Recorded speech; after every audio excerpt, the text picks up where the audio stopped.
Imimmaan tunu qabee egaa numa obsine egaa kun haati kunoo haadha wabii. Injiltu siume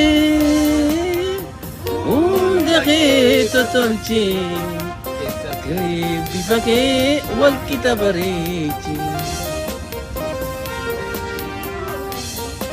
Nani fulfida simalee naantatu naantantuna. Haati wabii dhuftee jirti jechuudha. Haati wabii kunoo akka isin argaa jirtan kana nu jidduutti argamti jechuudha. Imimmaan tunu qabee egaa numa obsine egaa kunoo haati kunoo haadha wabii nagaan buutee jirti. Baga nuu dhuftee haadha wabii jennaan dhugaa dubbachuuf nutis imimmaan tunu nama qabaa. Maal godhan numa obsina. Nu obsina dhugaa dubbachuuf.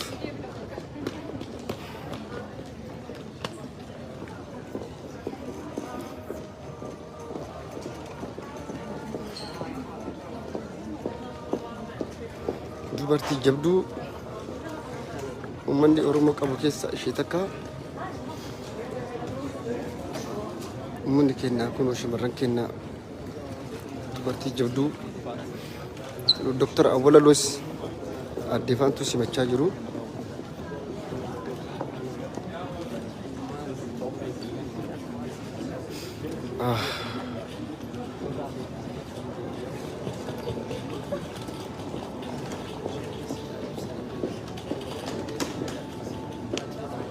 Haadha wabii qeerroo fi qarreen biyya Jarman ishee akkana simataa jira.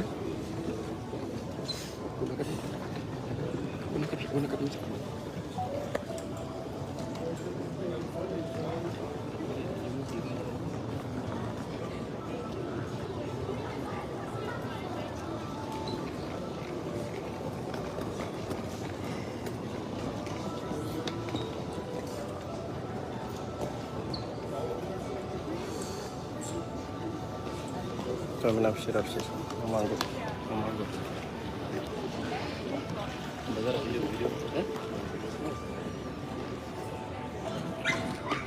Haadha wabii dubartii jabduu nu jidduutti argamti.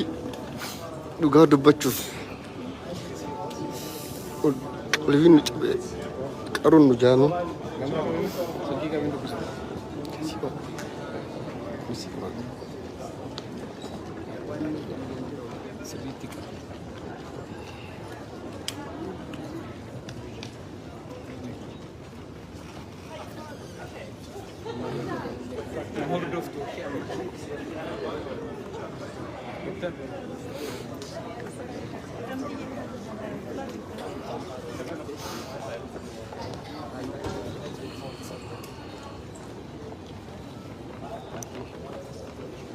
Dubara jabduu si bursa kan si kan bursa si kan Fatia pekte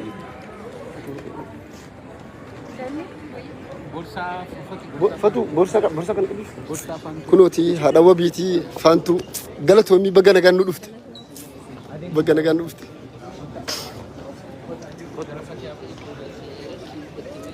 Kunoo hawaasni keenyaa qeerroo fi qarreen Oromoo biyya Jarman akkanatti soorii isaan simatee hawaasni keenyaa galatoomu. Haadha mana wabii haadha mana gootaati. Kunoo akkanatti isaan simannee deemaa jirra. Amma gaa bakka isaan qubatan geessina jechuudha. Hawaasni keenyaa dhugaa dubbachuuf guyyaan har'aa kun guyyaa akka namatti ulfaatu yoo fagoo ta'ettanii ilaaltan akka salphaa isin fakkaachuu mala. Garuu namni isii argee nama Hacaaluu arginumatti fakkaata. Baay'ee nama onni nama dhaata dhugaa dubbachuuf obsuunis nama rakkisa. Abduu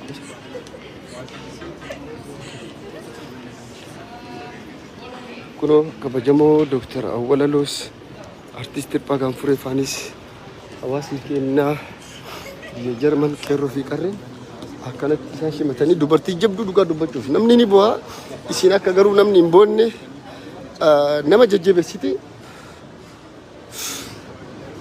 dhugaa dubbachuuf kana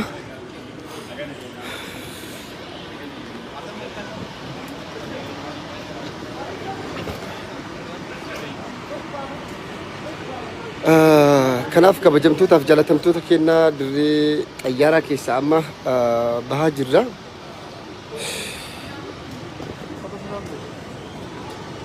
Okay. Ajaa'ibaat ture. Yaa hawaasa Oromoo biyya Jarmanii fi haala simannaa simee maal jetta kabajamaa kenna. Dhugaa rabbii artistii kenna qabsaa gameessa ganama. Lubbuun jiraate kanatti arguun keenya waan guddaadha. Mucayyoonis nagaan nuu galtee kanaaf akka jirtanitti gammadaa. Bakka isheen uftutti hundatti immoo simannaa gaarii godhaafi hin jedha. Galatoomii artistii Paagaan Furee galatoomii baay'ee galatoomii.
Injiltu